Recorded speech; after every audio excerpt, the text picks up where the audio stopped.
a judge decides to give a white supremacist a very light sentence, a slap on the wrist, basically, put up the picture full mask. This individual engaged in criminal conduct by beating a journalist, confessed to it, admitted to it. This is in California. U.S. District Judge Cormac J. Carney sentenced Tyler Laube, a member of a violent white supremacist group who confessed to beating a journalist, time served and a $2,000 fine, nothing more. In his sentencing memo Thursday, U.S. District Judge Carney made it clear why he was letting Tyler off lightly. It wasn't just because of what Tyler did or didn't do. The defendant had already confessed to beating a journalist at a 2017 Southern California rally and pleaded guilty to violating riot laws as part of a white supremacist gang. Tyler deserved a light sentence, the judge said, because prosecutors should have focused on leftist groups. What? With millions watching and many people benefiting from this program called Indisputable. We just need 1% of the viewers to become a paid member so we can continue to bring this content to you. Now back to the show. In a 22-page memo, the judge repeatedly said prosecutors have ignored violence committed by Antifa and instead focused on targeting people like Tyler, Trump supporters, and members of the far right. Sentencing Tyler to an additional incarceration would only increase the disparity between his punishment and the lack of punishment and prosecution. Members of far left groups have committed the same violent conduct and received, Carney wrote, the sentence, time served, 35 days rather than the 6 months prosecutors had sought. Wait a minute, put this judge back up again. Judge, I see where you're going here. And just follow me in the legal logic. So you decided to give him a light sentence because according to your theory, prosecutors routinely have given lighter sentences to left-leaning organizations who engage in the same conduct.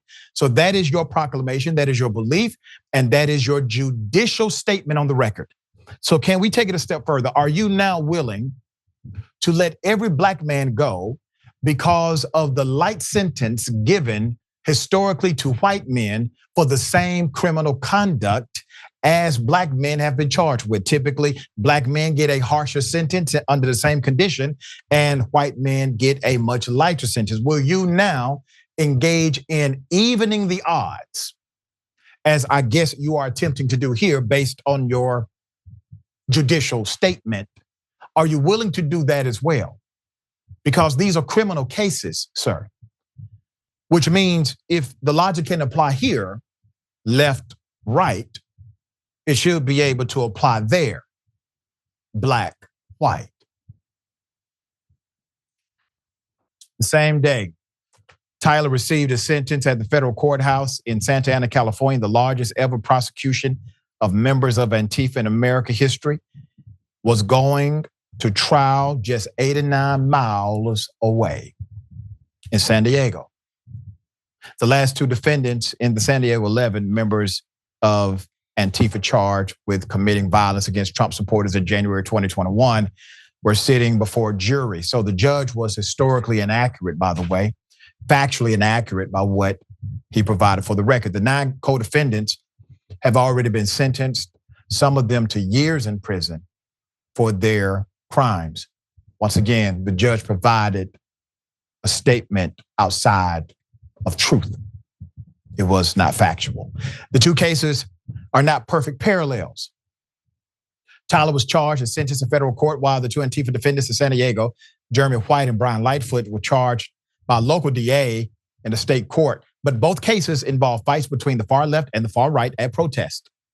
Both involve scraps caught on camera. Both cases focus not just on the violence, but on the group's alleged organizing and planning before a melee. That's some of the aggravating consequence of the scenario. So Judge Carney also made headlines back in 2020 after calling a black court official, quote, street smart, Yeah, street smart.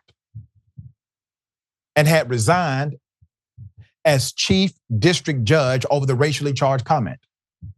But he remained a federal judge for the Central District of California, which is the nation's largest federal court jurisdiction. Judge Carney was appointed to a lifetime post in 2003 by then President George W. Bush. Wow. I mean, I thought the right didn't like activist judges. He literally is telling you, I'm sentencing this person not because of anything this person has proven on record as a reason for a lighter sentence.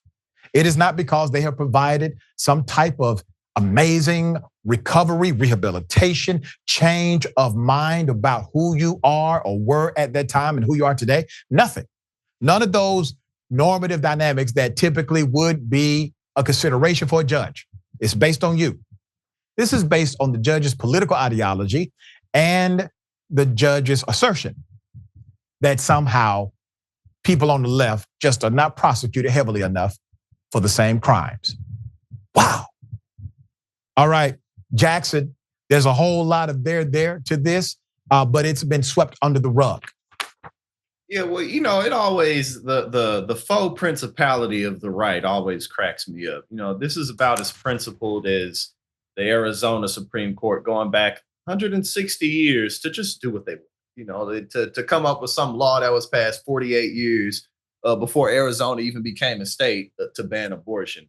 All that to say, while there are good men among us, at the end of the day, powerful people, especially if they're not on the good side, do what they can if they can get away with it. And that's all this is. He's just doing what he feels like because he can, and he has to have some type of explanation to give. So that's it right there. When really, it all boils down to he just doesn't think that this person should serve a harder sentence. He doesn't care. That's all it is. Like, even if he had to find something. So whether it was the left gets away with it or whatever else, the left wears too much blue hair.